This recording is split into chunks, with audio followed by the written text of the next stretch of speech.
Hello friends, welcome to centre study.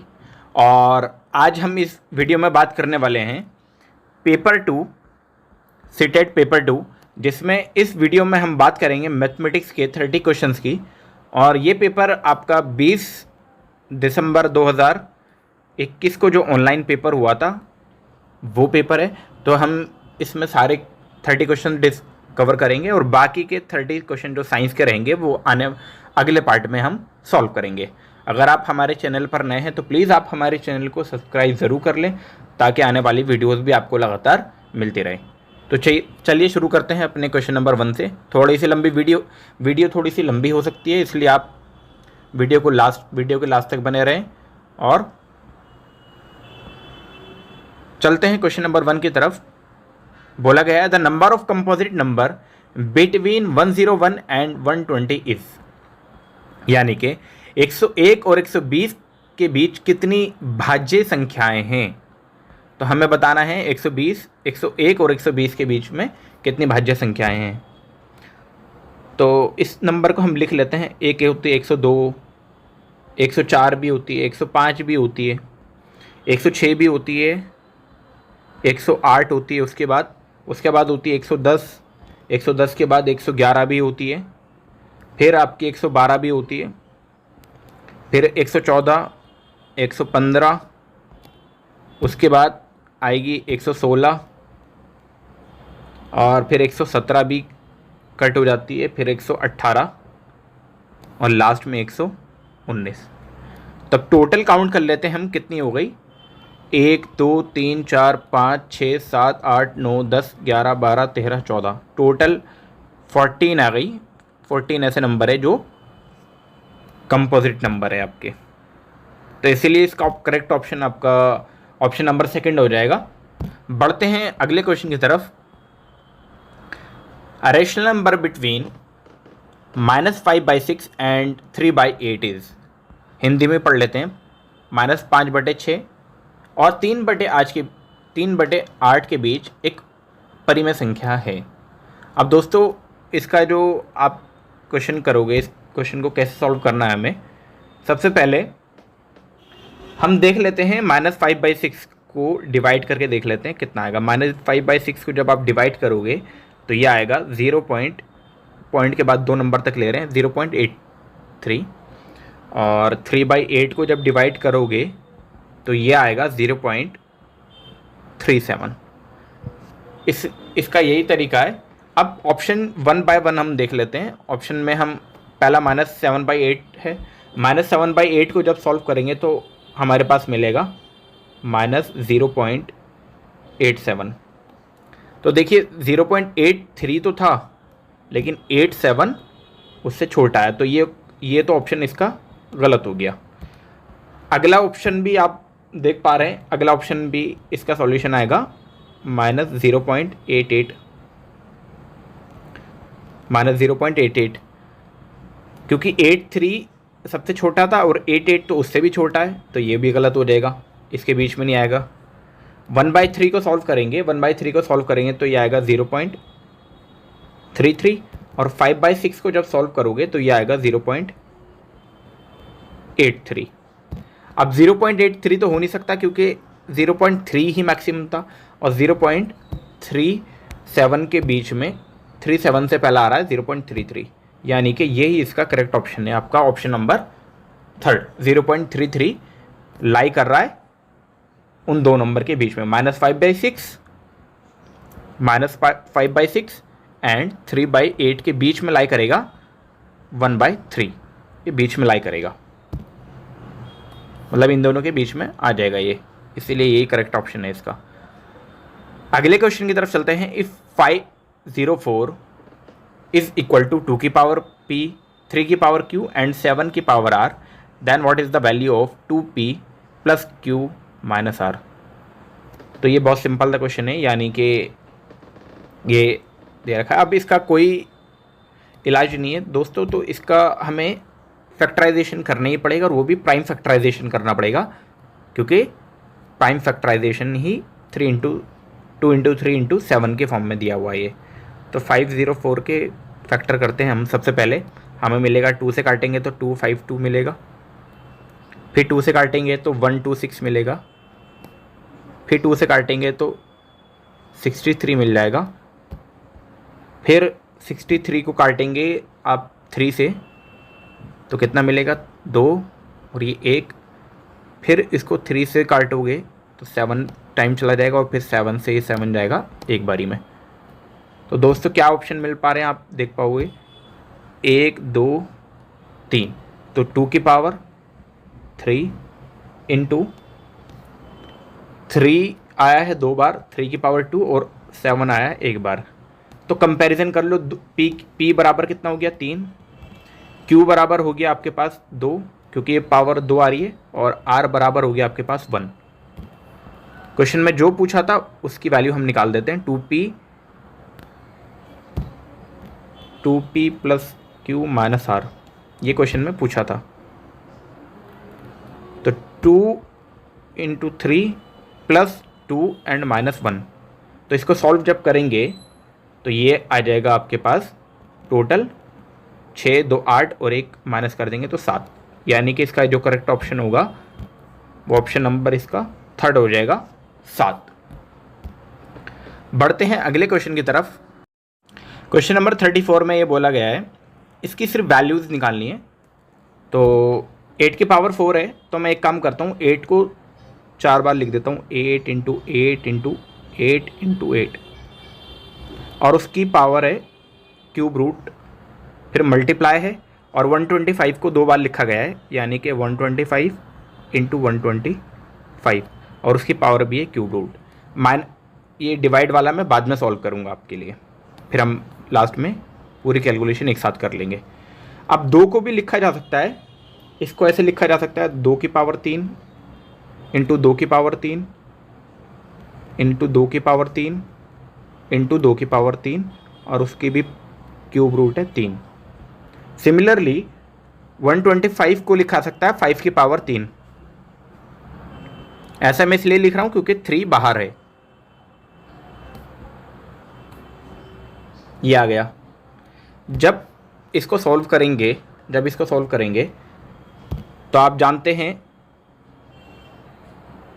क्या बाहर आएगा, क्योंकि ये 3 है तो ये एज इट इज़ बाहर आ जाएगा, क्योंकि क्यूब रूट था, यानी कि इसमें 2 3 है, इसके अंदर 2 3 है, तो 3 2 है, सॉरी मैंने उल्टा बोल दिया, 3 2 है, यानी कि इसका मतलब क्या है आप जानते ही हैं कि 2 इंटू 2 इंटू 2, और इसी से एक 2 बाहर आ गया। सिमिलरली 5 से ये आएगा बाहर, बस ये आ गया पहला वाला पार्ट। अब इसकी मल्टीप्लाई कर लो आप, तो 2 टू द 4, 4 टू द 8 और 8 टू द 16, 16 इंटू 25, तो मल्टीप्लाई वाला जो पार्ट आया है कैलकुलेशन करके वो आया इतना। फिर डिवाइड वाला पार्ट जो है वो आपको गिवन था 4 की पावर 3, 4 की पावर 3 था, और उसके ऊपर रूट था, तो बस इसको सॉल्व कर लेंगे। 4 की पावर 3 का मतलब होता है 64, और 64 किसका रूट होता है 8 का। अब इसका सॉल्यूशन करना है, बस सिंपल था, 16 इंटू 25 और डिवाइडेड बाय 8, 8 से कटा 2 टाइम, और 25 2 करेंगे तो आपके पास आंसर आएगा 50। तो दोस्तों इसका जो करेक्ट ऑप्शन है वो आपको मिल गया, option number 1, that is 50। Question number 35 में देखते हैं, the LCM and HCF of 2 numbers are 1485 and 33 respectively. If one of the number is divided by 31, the quotient is 9 and the remainder is 18. What is the other number? तो दोस्तों इसमें हिंदी में पढ़ लेते हैं। दो संख्याओं का लासा और मासा क्रमशः 1485 और 33 हैं। यदि उनमें से एक संख्या को 31 से भाग दिया जाए तो भागफल 9 और शेषफल 18 है। दूसरी संख्या क्या है? ये बहुत ही सिंपल क्वेश्चन आपको दिया है। यहाँ पर अगर आपको बेसिक फॉर्मूला याद है, बेसिक फॉर्मूला क्या होता है कि डिविडेंड बराबर क्या होता है, डिविडेंड बराबर divisor into quotient,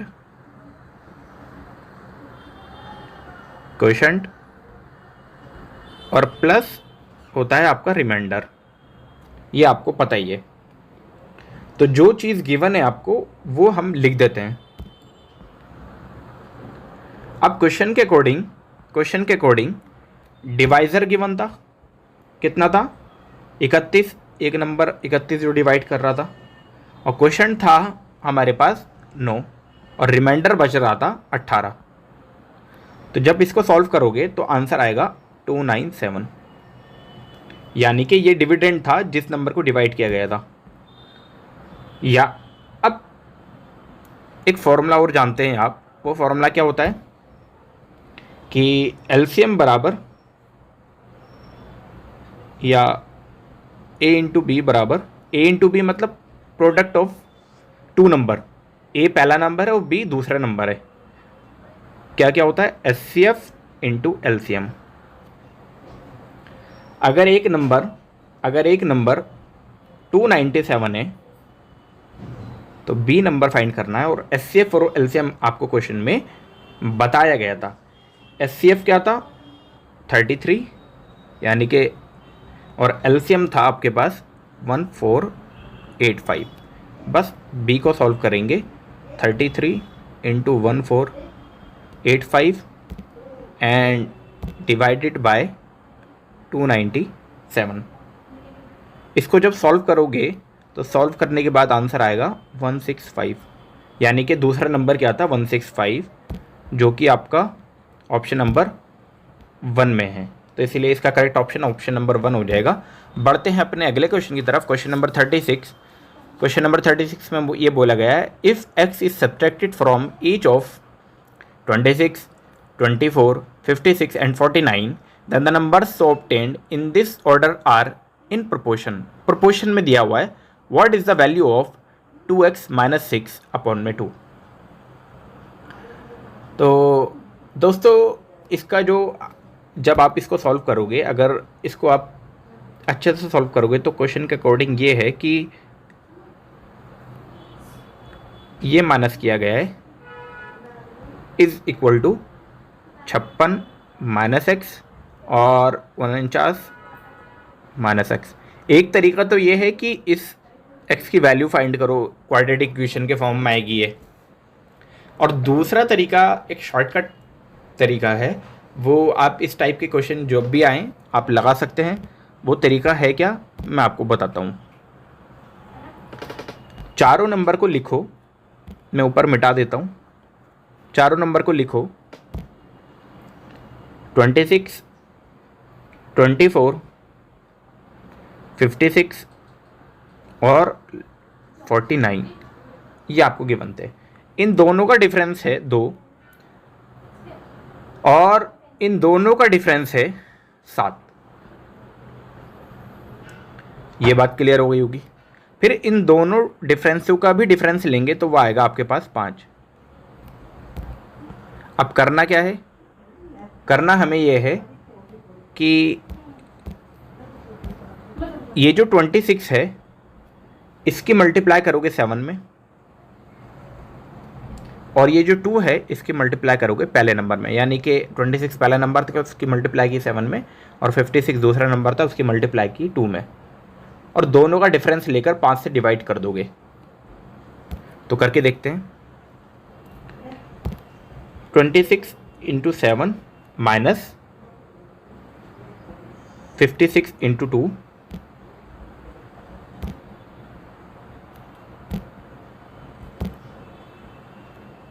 and divided by 5। जब इसको सॉल्व करोगे तो ये आएगा 70 अपॉन में 5। तो कट करने पे हमारे पास x की वैल्यू आई 14। x की वैल्यू 14 आ गई दोस्तों। बस अब तो क्वेश्चन में क्या पूछा गया था वो आप निकाल सकते हो। क्वेश्चन में क्या पूछा गया था, 2x - 6 अपॉन में 2। x की वैल्यू आ गई 14, तो रखेंगे 2 इंटू 14 - 6 अपॉन में 2। इसको सॉल्व करो। इसको जब आप सॉल्व करोगे तो आंसर आएगा 11, और 11 आपको ऑप्शन नंबर 2 में मिल जा रहा है, इसीलिए इसका करेक्ट ऑप्शन ऑप्शन नंबर 2 है। बढ़ते हैं अब अगले क्वेश्चन की तरफ। क्वेश्चन नंबर 37 में ये बोला गया है, a factor common to both x square plus 7x plus 12 and x square minus 5x minus 36 is, यानी कि कॉमन फैक्टर का मतलब है उभयनिष्ठ ढूंढना है इन दोनों के फैक्टर्स में। तो दोस्तों हम सॉल्व करते हैं। पहले मैं इसकी इक्वेशन को सॉल्व करता हूँ। तो इसके जो फैक्टर बनेंगे वो बनेंगे एक्स स्क्वायर प्लस 7x को मैं लिख देता हूँ क्योंकि 12 है तो 4 3 12 होता है। 7 को मैंने तोड़ दिया 4x और 3x में, फिर स्टार्टिंग में से 2 कॉमन लेंगे x तो बचेगा x प्लस 4, 3 कॉमन आ जाएगा लास्ट के 2 में तो बचेगा x प्लस 4, फिर यहाँ से आपके पास क्या आएगा x प्लस 4 और x प्लस 3, यानी कि ये बन गया आपके पास पहले वाले का। दूसरे वाले को सॉल्व करते हैं। अब दूसरे वाले को मैं इधर सॉल्व कर रहा हूँ। तो इसको 36 है तो इसका फैक्टर बनेगा मिडिल टर्म स्प्लिटिंग से x square minus 9x plus 4x and minus 36। फिर जब इसमें से कॉमन लोगे तो x कॉमन आ जाएगा स्टार्टिंग में से तो बचेगा x माइनस 9, 4x 4 कॉमन तो x माइनस 9, x माइनस 9। तो यहाँ से कॉमन ले लेंगे तो क्या बचेगा x प्लस 4 x माइनस 9। अब आप ये देख पा रहे हो कि यहाँ पर भी x प्लस 4 है और यहाँ पर भी x प्लस 4 है।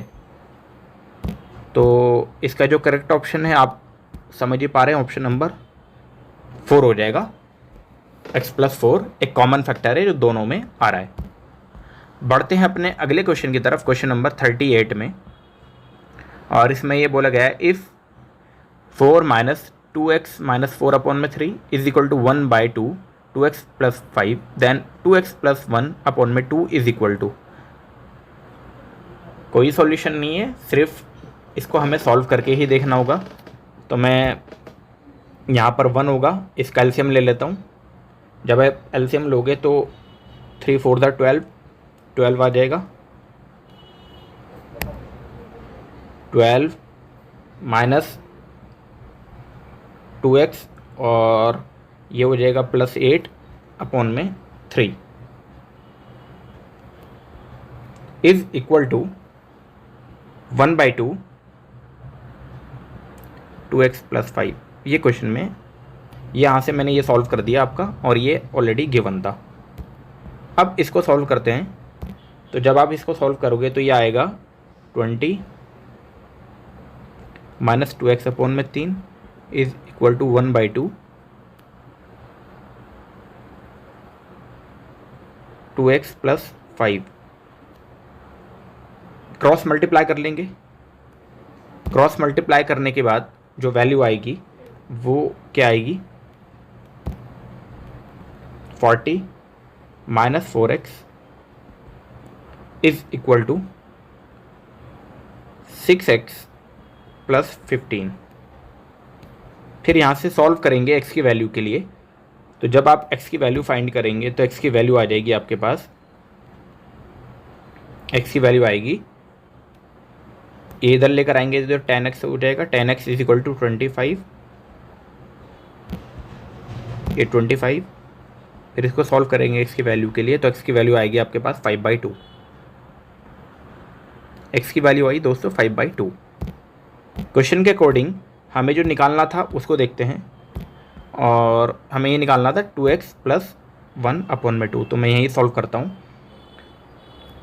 2 इंटू एक्स की वैल्यू आपके पास अभी पता चलिए कि 5/2 आई है प्लस 1 अपॉन में 2। 2 से 2 कैंसिल, 5 ऊपर बचा 5 प्लस 1 अपॉन में 2 तो 6/2 और 6/2 होता है आपको पता है 3। तो इसीलिए करेक्ट ऑप्शन आपका ऑप्शन नंबर 3 हो जाएगा। इसका सिंपल था, कुछ नहीं था इसमें, सिर्फ आपको कैलकुलेशन ही करनी थी। बढ़ते हैं अपने अगले क्वेश्चन की तरफ, क्वेश्चन नंबर 39 में। और 39 में ये बोला गया है if 3x square minus 6x minus 4 plus 4x minus 3 minus x square minus 5, इसको सॉल्व करेंगे और इस फॉर्म में लेकर आएंगे। फिर a प्लस बी माइनस सी की वैल्यू पुट करेंगे। बहुत सिंपल सा है, इसको भी हम आसानी से सॉल्व कर लेंगे। तो ब्रैकेट से मैं चीज़ें बाहर निकाल देता हूँ आपके लिए। 3x² माइनस 6x -4 प्लस है तो बाहर एज इट इज़ आ जाएगा 4x -3 -6²। लेकिन यहाँ पर है माइनस, तो जो भी अंदर प्लस में है वो माइनस में हो जाएगा और जो माइनस में है वो प्लस में हो जाएगा। तो ये -5 -x और प्लस 2x²। इसको जब सॉल्व करोगे तो क्या आएगा, हमारे पास निकल के आएगा 4x² -3x एंड -12। और ये बराबर है किसके, ax² के। इसके बराबर था ax² plus bx plus c। यहाँ से आप देख पा रहे हो a की वैल्यू क्या आ गई, a की वैल्यू आ गई आपके पास 4, b की वैल्यू आ गई आपके पास -3 और c की वैल्यू आ गई -12। निकालना क्या था, a plus B minus C, a plus B minus C निकालना है। यानी कि 4 -3 -12। इसको सॉल्व करो। इसको जब सॉल्व करोगे तो 4 में से 3 गए, 1 बचेगा और माइनस माइनस मिलके ये हो जाएगा प्लस, तो प्लस हो जाएगा ये 13। इसीलिए करेक्ट ऑप्शन आपका ऑप्शन नंबर 3 है।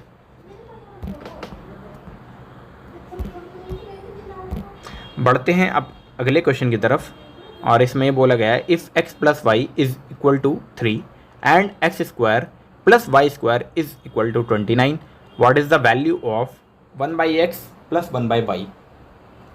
ये आपको वैल्यू गिवन है, हमें वैल्यू निकालनी है, हमें आंसर निकालना है 1/x प्लस 1/y का।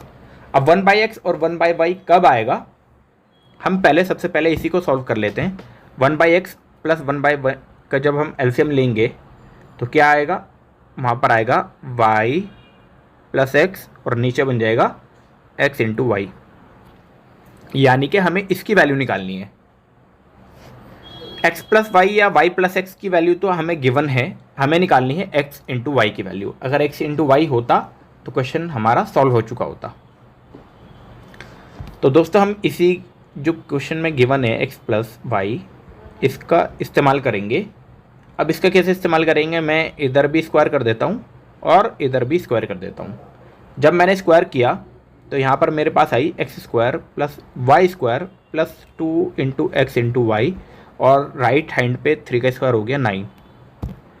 और x² और y² की वैल्यू क्वेश्चन में गिवन है, वो ये गिवन है कि ये 29 है। तो मैं x² प्लस y² की वैल्यू 29 रख सकता हूँ। तो यहाँ रख दी मैंने 29 plus 2 into X into Y बराबर 9। इसको सॉल्व करेंगे तो सॉल्व करने पर x की जो वैल्यू आएगी, एक्स वाई की जो वैल्यू आएगी वो आएगी आपके पास निकल कर -10 आएगी। -10 आ गई तो आप सिंपल सा ऊपर रख सकते हो। y प्लस एक्स की वैल्यू थी आपके पास 3, y प्लस एक्स की वैल्यू थी 3 और x इंटू वाई की वैल्यू आई आपके पास -10। तो बस यानी कि -3/10। अब -3/10 कौन से ऑप्शन में मिल पा रहा है, ये हमें मिल पा रहा है ऑप्शन नंबर 2 में।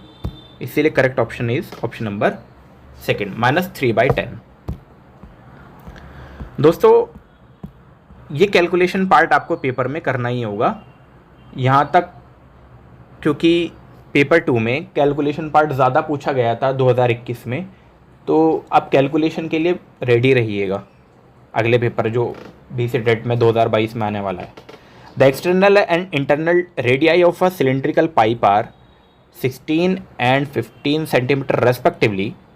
The length of the pipe is 63 centimeter. What is the volume in centimeter cube of the material used in making it?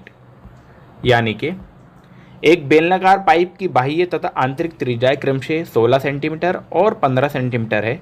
Pipe की लंबाई 63 सेंटीमीटर है। इसे बनाने में लगी सामग्री का आयतन सेंटीमीटर क्यूब में हैं। तो सेंटीमीटर में क्यूब में निकालना है इसका आयतन। अगर आप फॉर्मूला जानते हैं तो सीधा फॉर्मूला बेस्ड क्वेश्चन है ये। अब सबसे पहले हम इसका डायग्राम बनाते हैं। तो ये अंदर वाला इंटरनल हो गया, आंतरिक, और ये हो गया आपका बाह्य वाला। तो कुछ इस टाइप का कुछ डायग्राम नज़र आएगा आपके सामने।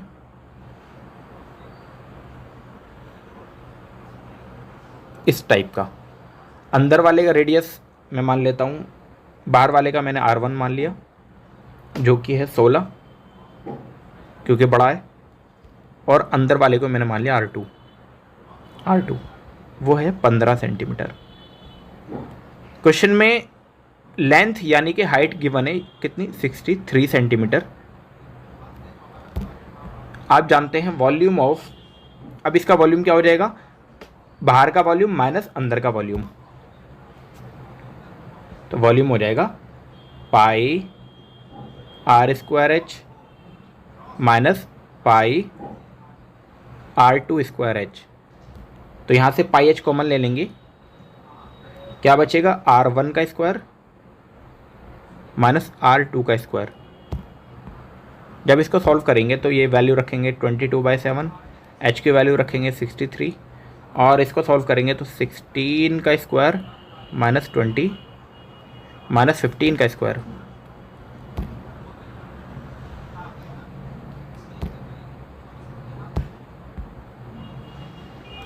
सॉल्व करते हैं इसको, तो 6 से कैंसिल 9 पर, और इसकी कैलकुलेशन पार्ट आपका है 22 × 9, और 16 का स्क्वायर होता है 256, और 215 का स्क्वायर होता है 225।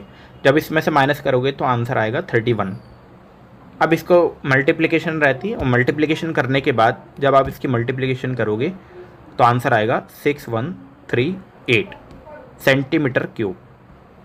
तो देख लेते हैं ये किस ऑप्शन में मिल पा रहा है, 6138 ऑप्शन नंबर आपका थर्ड में है, इसीलिए करेक्ट ऑप्शन आपका यही हो जाएगा। बढ़ते हैं अपने अगले क्वेश्चन की तरफ। The perimeter of a rhombus shape field is 400 metre and the length of one its diagonal is 160 metre. What is the area of the field in metre square. तो दोस्तों आप जानते हो, इसकी पहले हम शेप बना लेते हैं रोम्बस की। रोम्बस क्या होता है, जिसकी चारों साइडें आपस में बराबर होती है लेकिन एंगल 90 का नहीं होता है। रोम्बस और स्क्वायर में ये डिफरेंस है कि रोम्बस में चारों साइडें इक्वल तो होती है लेकिन एंगल 90 डिग्री का नहीं होता। लेकिन जब उसके डायगोनल बाइसेक्ट करते हैं वो 90 डिग्री पे बाइसेक्ट करते हैं, ये आपको पता होना चाहिए। अब क्वेश्चन में पेरीमीटर गिवन था 400 मीटर, यानी कि अगर मैं एक साइड को x मान लेता हूँ, चारों साइड का पेरीमीटर 4x बराबर 100, तो एक साइड आ जाएगी आपके पास 100 मीटर। तो ये भी 100, ये भी 100, ये भी 100, ये सब मीटर में है, मैं मीटर नहीं लिख रहा हूँ। और एक डायगोनल क्वेश्चन में गिवन है, एक डायगोनल है आपका 160 मीटर। 160 मीटर का मतलब ये है, अगर ये हाफ करेंगे क्योंकि डायगोनल बाइसेक्ट ईच अदर, आपस में एक दूसरे को इक्वली काटता है, तो ये भी 80 है और ये ऊपर वाला भी 80 है। तो बस इस ट्राइंगल को देखते हैं और इस ट्राइंगल में हम लगा देते हैं पाइथागोरस।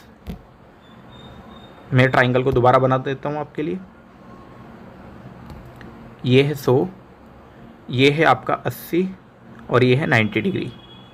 तो यहाँ से आप ये वाली साइड निकाल पाओगे। ये वाली साइड क्या हो जाएगी, इस साइड को मैं निकालने के लिए, हाइपोटेनियस आपका 100 है और बेस आपका 80 हो गया, तो बस निकाल देंगे अंडर रूट 100 स्क्वायर माइनस 80 का स्क्वायर। इसको सॉल्व करेंगे तो इसको हम लिख सकते हैं a square minus B square की प्रॉपर्टी, 100 प्लस 80 और 100 माइनस 80 और इसका रूट। सॉल्व करूँगे तो सॉल्व करने पर कितना आएगा, 180 इंटू 20, फिर इसके जब फैक्टर निकालोगे तो फैक्टर आएंगे आपके पास 3 इंटू 3, 180 को हम ऐसे तोड़ सकते हैं, और फिर 9, 9 टू ज़ा, फिर 2 आ गया, और फिर आ गया आपके पास 10, और 20 को लिख सकते हैं 2 इंटू 10, तो ये आ गया। अब यहाँ से आप देख पा रहे हो कि इसमें से एक 3 बाहर आएगा, एक 2 ये रहा, एक 2 ये रहा, एक 2 बाहर आया, और एक 10 बाहर आया। इसका सॉल्यूशन करोगे तो आएगा 60, यानी कि ये जो टोटल यहाँ से यहाँ तक का 60 था, तो यहाँ से यहाँ तक ये कितना होगा, ये यहाँ से यहाँ तक ये 80 था, तो ये होगा आपका 60। तो टोटल कितना हो जाएगा, टोटल हो जाएगा आपका 180, 120। एरिया का फॉर्मूला क्या होता है, एरिया बराबर, एरिया पूछा गया है 1/2 दोनों डायगोनल का मल्टीप्लिकेशन, डायगोनल 1 इंटू डायगोनल 2। पहला डायगोनल था 160 और दूसरा डायगोनल हमने अभी निकाला है 120। सॉल्व करेंगे 80, 12 8 96, इतना मीटर स्क्वायर। यही करेक्ट ऑप्शन हो जाएगा, यानी कि ऑप्शन नंबर इसका 4 ठीक हो जाएगा। बढ़ते हैं अब अगले क्वेश्चन की तरफ। क्वेश्चन नंबर 43 में चलते हैं। The perimeter of a trapezium is 188 centimetre and its area is 1625 metre square. यहाँ पर ये दोस्तों हो सकता है कुछ एरर हुआ हो, तो हम देख लेते हैं क्या एरर है, हिंदी वाला पढ़ के देखते हैं। किसी एक समलंब का परिमाप 188 सेंटीमीटर है, उसका क्षेत्रफल 1625 सेंटीमीटर स्क्वायर है। वहाँ पर मीटर था तो वो एरर है। यदि समांतर भुजाओं के बीच की दूरी 25 सेंटीमीटर है तो इसकी समांतर भुजाओं का योग क्या है। दोस्तों यहाँ मीटर स्क्वायर नहीं, यहाँ पर ये सेंटीमीटर स्क्वायर है, सेंटीमीटर स्क्वायर। तो एक ट्रेपीजियम हम बनाते हैं, ट्रेपीजियम हम बनाते हैं और ट्रेपीजियम में ये चीज़ें, ये 25 सेंटीमीटर है, ये ए साइड है और ये बी साइड है। ए और बी मैंने मान लिया है कि ये पैरेलल साइड है, पैरेलल साइड। तो एरिया आपको गिवन है, एरिया का फॉर्मूला होता है 1/2 सम ऑफ इट्स पैरेलल साइड, यानी कि ए प्लस बी इंटू हाइट, और हाइट है आपके पास 25। तो यहाँ से वैल्यू पुट करो, 1625 इज इक्वल टू 1/2। हमें नॉन पैरेलल साइड निकालनी है, तो नॉन पैरेलल साइड कैसे निकालेंगे हम, टोटल में से हम माइनस कर देंगे पैरेलल साइड को। तो a प्लस बी की इंटू 25, इसको सॉल्व करेंगे तो a प्लस बी की वैल्यू आपके पास क्या आ जाएगी, a प्लस बी की वैल्यू आपके पास आएगी 130 सेंटीमीटर। अब क्वेश्चन के अकॉर्डिंग टोटल पेरीमीटर 188 सेंटीमीटर था, और तो नॉन पैरेलल साइड क्या हुई, नॉन पैरेलल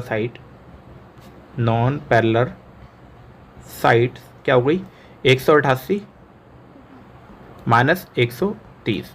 इसको सॉल्व करेंगे तो आपके पास आंसर आएगा 58 सेंटीमीटर, यानी कि ऑप्शन नंबर 4। क्योंकि टोटल ट्रेपीजियम का पेरीमीटर गिवन था, अगर हमने पैरेलल साइड निकाल दी थी, पैरेलल साइड का सम, तो नॉन पैरेलल साइड का सम कैसे मिलेगा, टोटल ट्रेपीजियम में से पैरेलल साइड का सम माइनस कर दिया। बढ़ते हैं क्वेश्चन नंबर 44 में। In triangle A B C, A B is equal to B C, point D and E are on the side A C such that A D equal to A C, which of the following is correct. Triangle A B C में A B बराबर B C है, भुजा ए सी पर बिंदु D और ई इस प्रकार स्थित है कि ए डी बराबर ई सी है, निम्न में से कौन सा सही है। तो दोस्तों हम इसका पहले डायग्राम बना लेते हैं। क्वेश्चन के अकॉर्डिंग हम इसका डायग्राम देखते हैं क्या बनेगा। ए बी सी एक ट्राइंगल है, हमने सबसे पहले एक ट्राइंगल ड्रॉ किया, ए बी सी। थोड़ा सा ट्राइंगल दोबारा बनाते हैं, थोड़ा बड़ा ट्राइंगल बनाएंगे ताकि आपको क्लियर हो।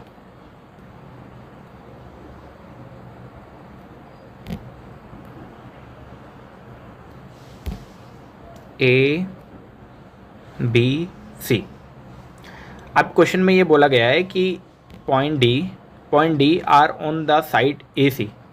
पॉइंट डी जो है ए सी पर है एंड ई पॉइंट ए भी ए सी पर ही है।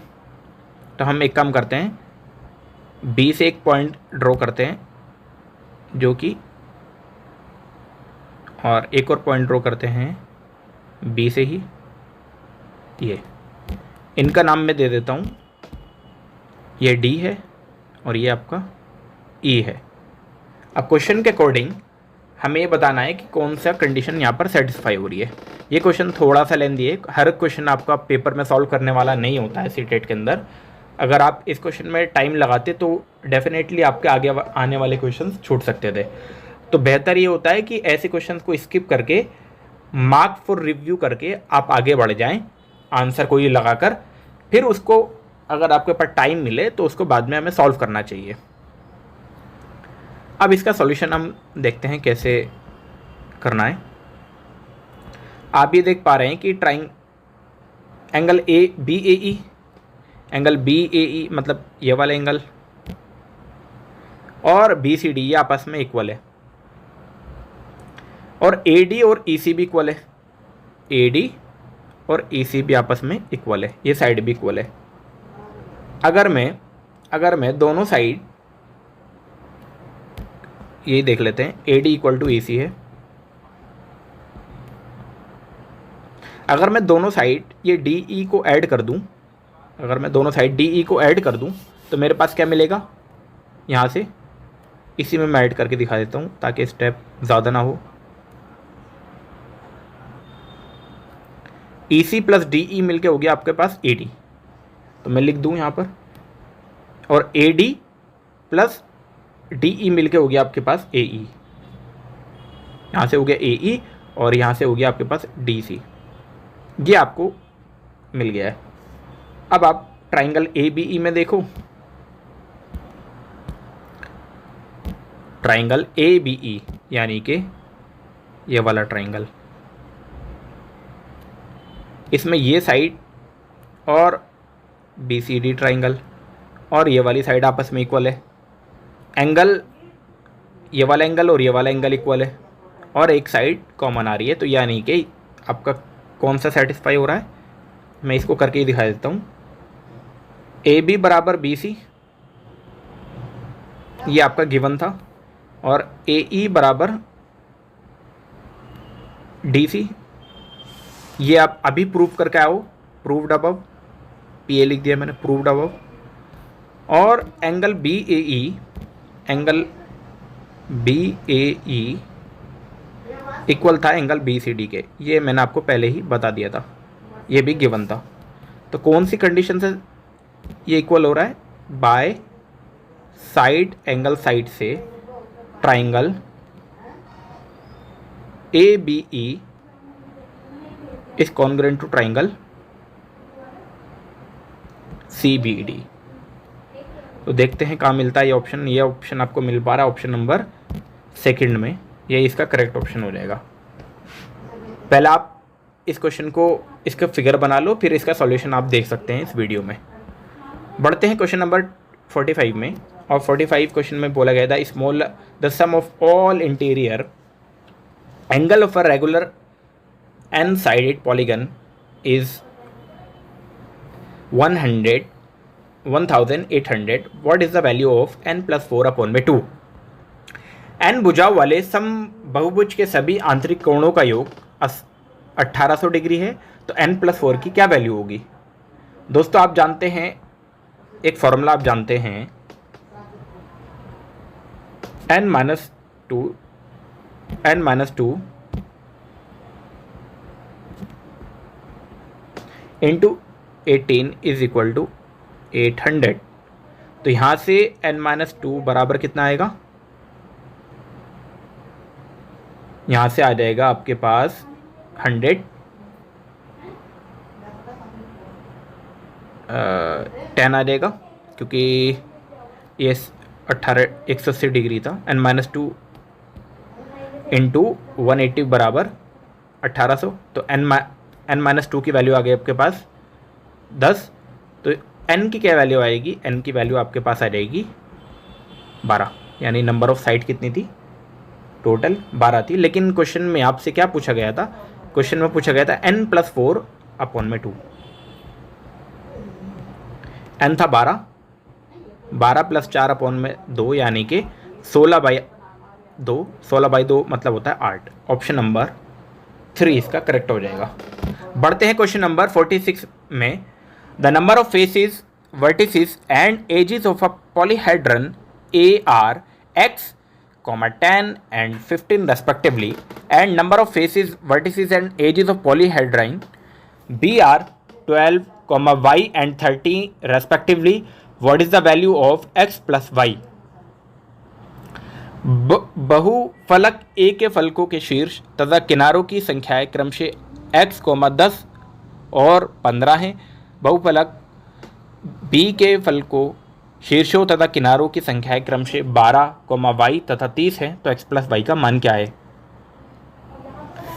आप जानते हैं दोस्तों, इसका एक फॉर्मूला आपको पता है, f plus V is equal to A plus 2, ये आपको जानते हो। तो नंबर ऑफ फेसेस यहाँ पर देख लेते हैं, इसको मैंने x मान लिया। वर्टिसेस आपको 10 गिवन है, एजेस आपको 15 गिवन था, पहले पार्ट के लिए मैं बता रहा हूँ, और 2। तो यहाँ से जब आप x की वैल्यू सॉल्व करोगे तो आएगा 7। नंबर 2 केसेस के लिए f 12 है, v को मैंने वर्टिसेस कुछ नहीं था, वर्टिसेस y था तो मैंने y मान लिया क्योंकि क्वेश्चन में गिवन है, और आपका एज 30 है। तो बस वैल्यू पुट करेंगे इसी फॉर्मूले में, 12 plus Y is equal to 30 plus 2। Solve करेंगे यहाँ से तो y आ जाएगा 32 माइनस 12 यानी कि 20। पूछा गया था x प्लस वाई, x है 7, y है आपका 20 यानी कि 27। 27 देख लेते हैं कौन से ऑप्शन में, ऑप्शन नंबर 3 में है। बढ़ते हैं क्वेश्चन नंबर अब 47 में। In triangle ABC the bisector of angle B and C meet at point D if angle BDC is 102 then angle A। दोस्तों ये क्वेश्चन बहुत इंपॉर्टेंट है, क्योंकि ये क्वेश्चन हर बारी पेपर में इस टाइप का एक क्वेश्चन आपसे ज़रूर पूछा जाएगा। ट्राइंगल ABC में एंगल B एंड C के समद्विभाजक D पर मिलते हैं। यदि BDC 102 डिग्री है तो एंगल A कितना होगा? सबसे पहले एक ट्राइंगल हम बनाते हैं, और इस ट्राइंगल में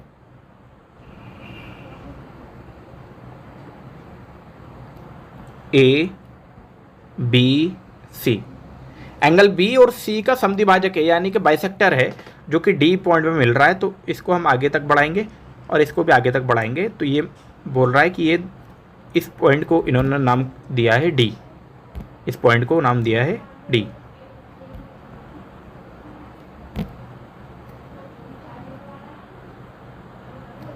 ये पॉइंट है आपका D। क्वेश्चन के अकॉर्डिंग एंगल BDC यानी कि ये वाला एंगल है आपका 102 डिग्री। तो पूछा गया है एंगल A के बारे में पूछा गया है। ये डायरेक्टली थ्योरम के बेस पर है, जब आप थ्योरम पढ़ोगे तो आपको वहाँ पता चलेगा। एंगल BDC एक्चुअली है क्या? ये एंगल BDC जो है, angle BDC is equal to 90 plus half of angle A होता है।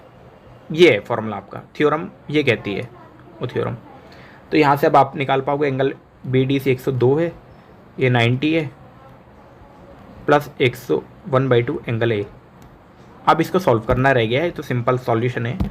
जब आप इसको सॉल्व करोगे तो 1/2 एंगल A बराबर 12 डिग्री। तो एंगल A बराबर कितना आ जाएगा? 12 इंटू 2 यानी कि 24 डिग्री। ऑप्शन नंबर 1 इसका करेक्ट ऑप्शन हो जाएगा, 24 डिग्री एंगल A होगा। बढ़ते हैं क्वेश्चन नंबर अब 48 की तरफ। BD is a diagonal of a rhombus ABCD. If angle ADB is 50 degree, then the measure of DCB is। तो दोस्तों ये भी एक सिंपल सा ही क्वेश्चन है आपके सामने। सबसे पहले मैं इसका फिगर बना देता हूँ आपके लिए।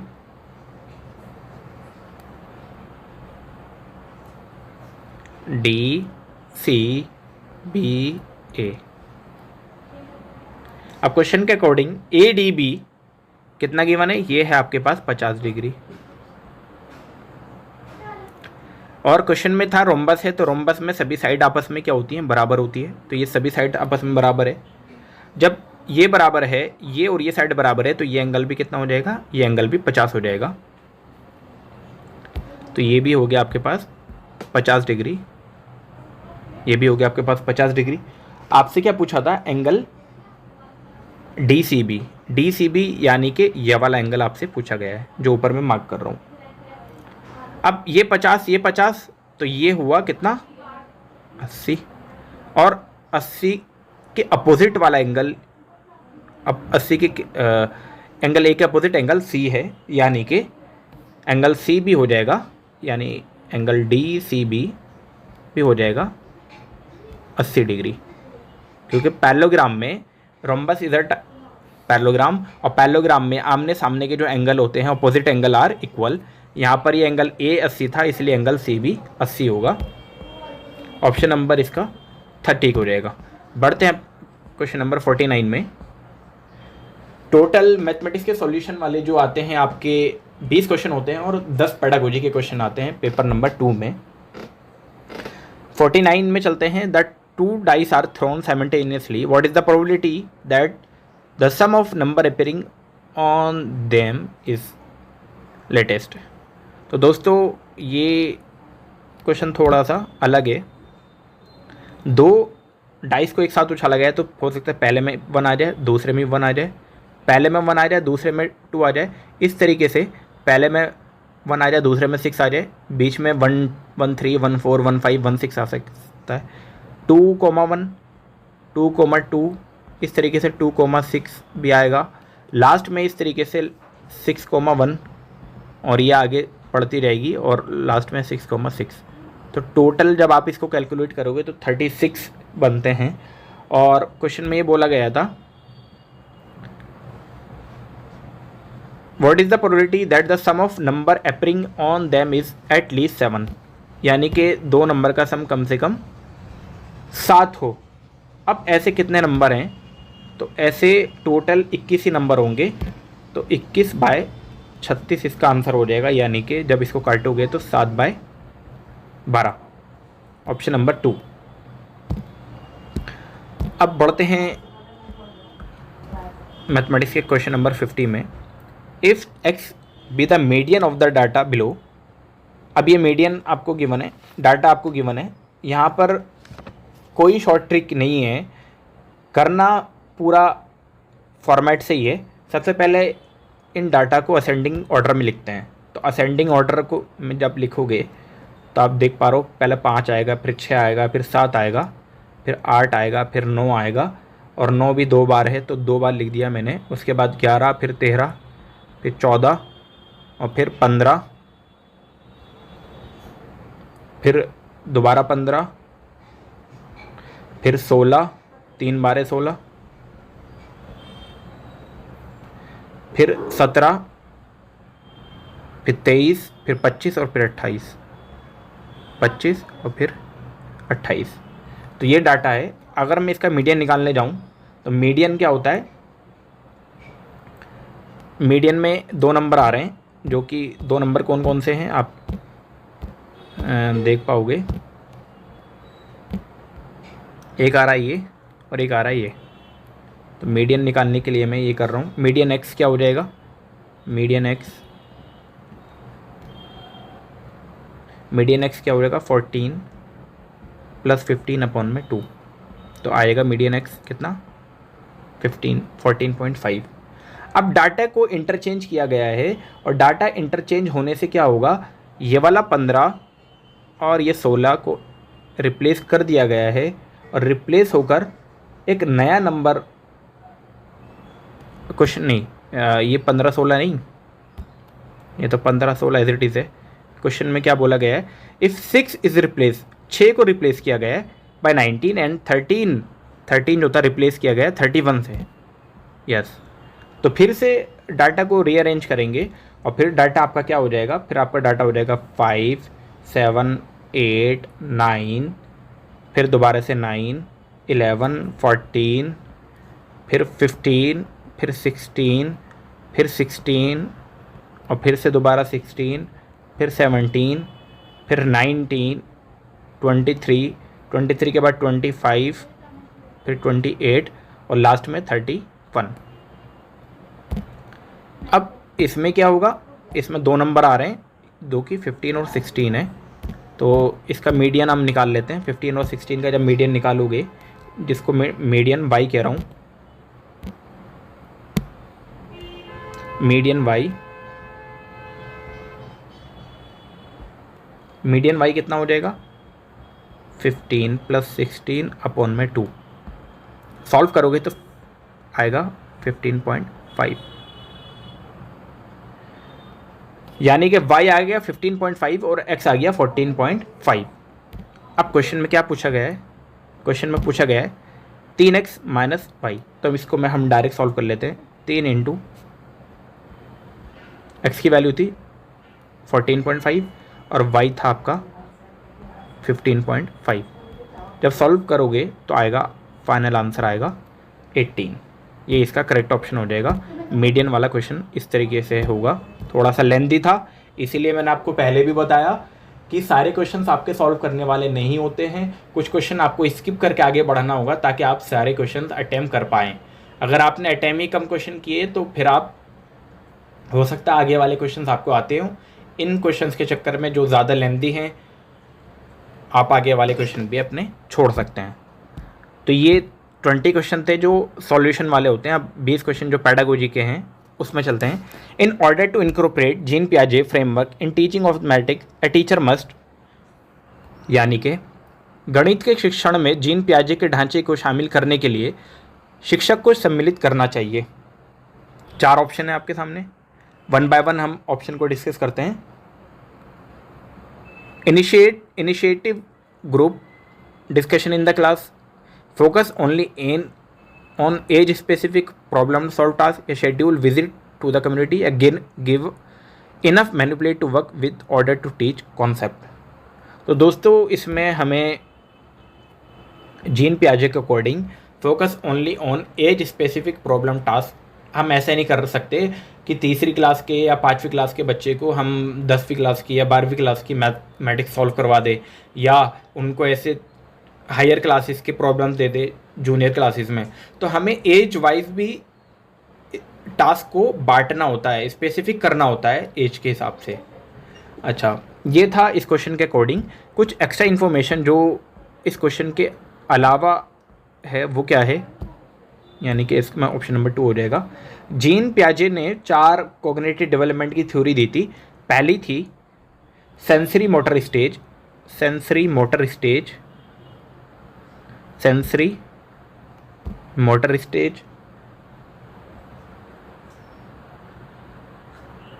जो इसकी उम्र थी बर्थ से लेकर 2 साल तक, यानी कि 0 से 2। अगली थी प्री ऑपरेशनल स्टेज, इसकी उम्र थी 2 से लेकर 7 साल। फिर थर्ड स्टेज जो थी वो कहलाती है आपकी कंक्रीट ऑपरेशनल स्टेज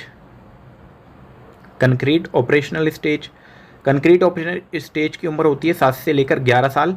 और आखिरी स्टेज जो दी थी वो थी, उसको जाना जाता है फॉर्मल ऑपरेशनल स्टेज। तो इसकी उम्र थी 11 से लेकर 15 साल। कुछ बुक्स में आगे पीछे भी ये हो जाता है। बढ़ते हैं अपने अगले क्वेश्चन की तरफ। क्वेश्चन नंबर 52 में, विच of the following is not a characteristic of mathematics lesson planning. दोस्तों यहाँ पर नॉट पूछा गया है, कभी आप गलत क्वेश्चन पढ़ ले। निम्नलिखित में से कौन सा गणित पाठ योजना की विशेषता नहीं है?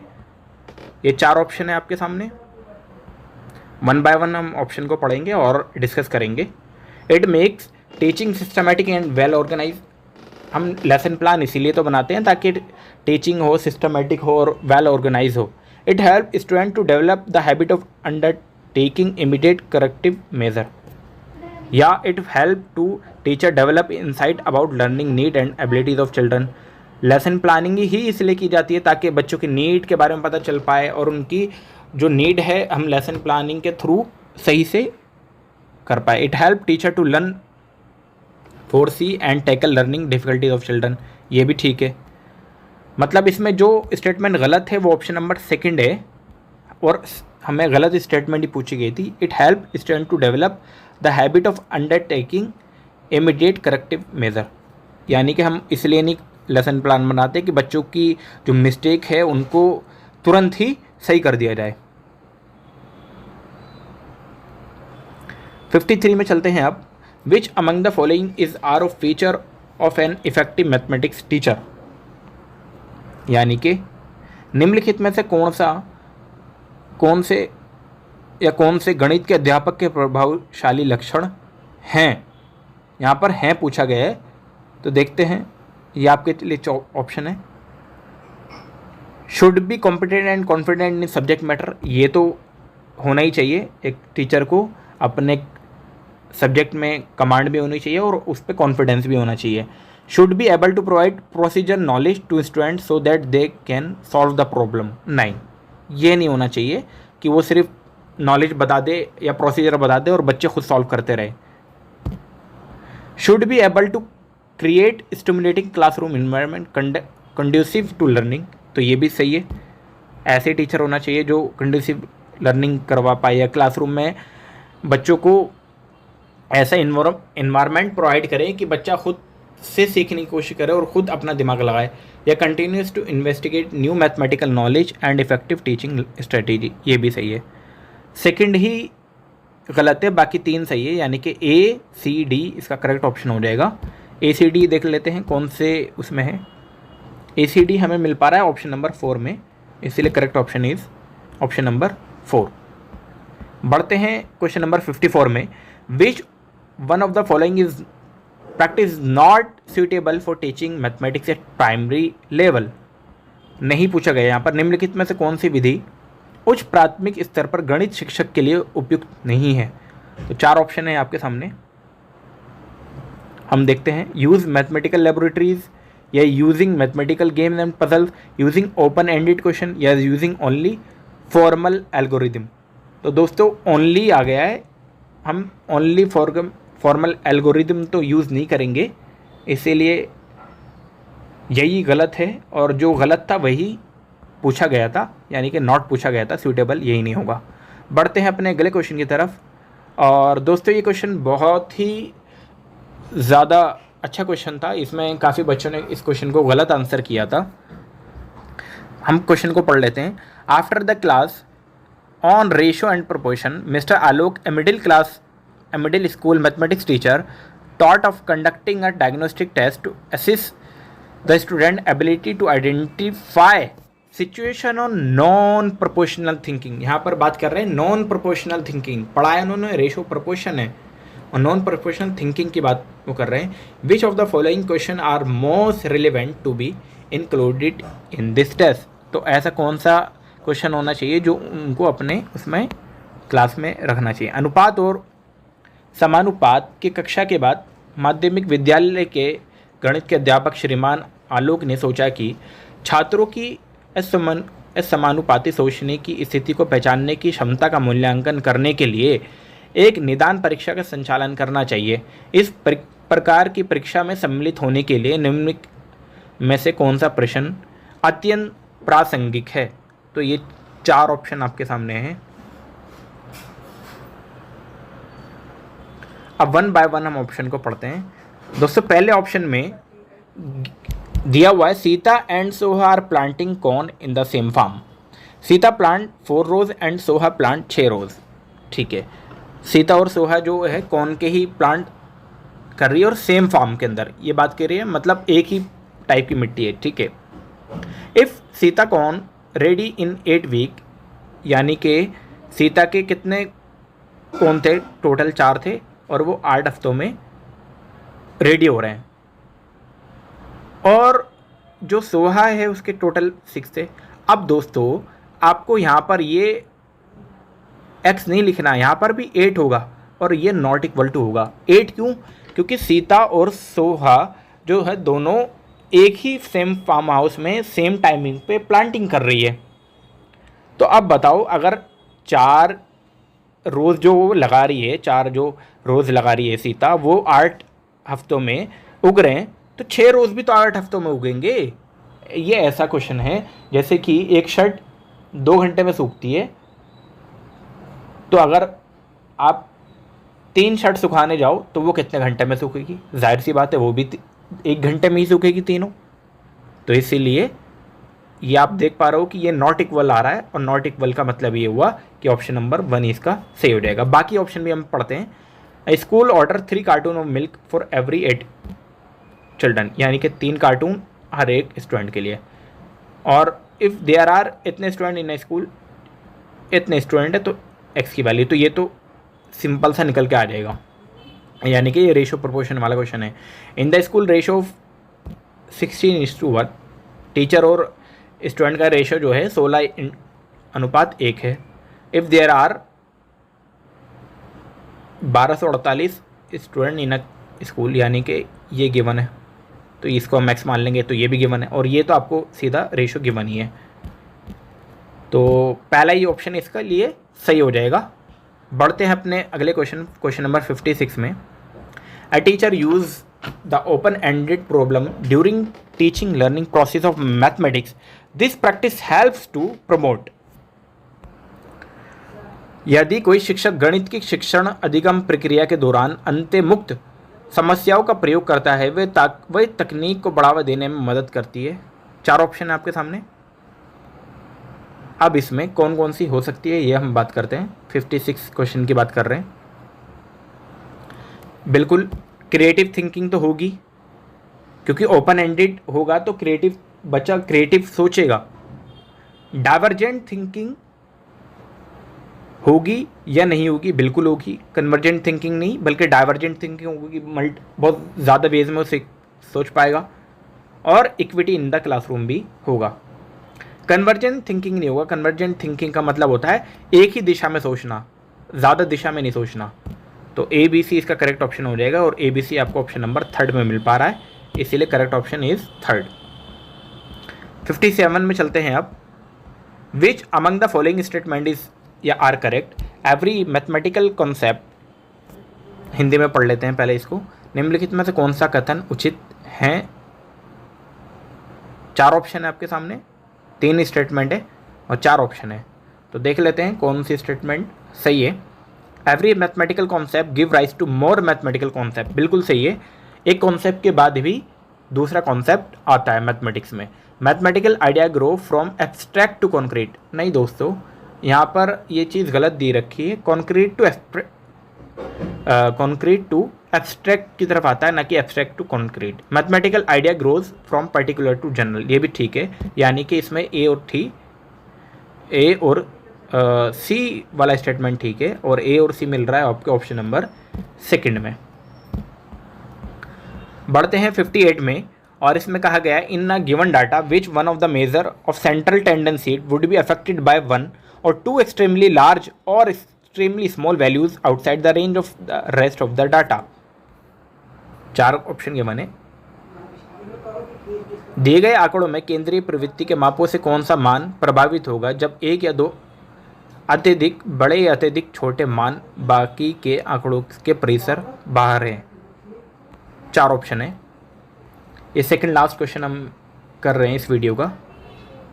तो दोस्तों इसमें जो करेक्ट ऑप्शन है वो आपका option number using math 58 second to second last है, तो इसमें mean is the correct option हो जाएगा, मीन। 59 में चलते हैं अब।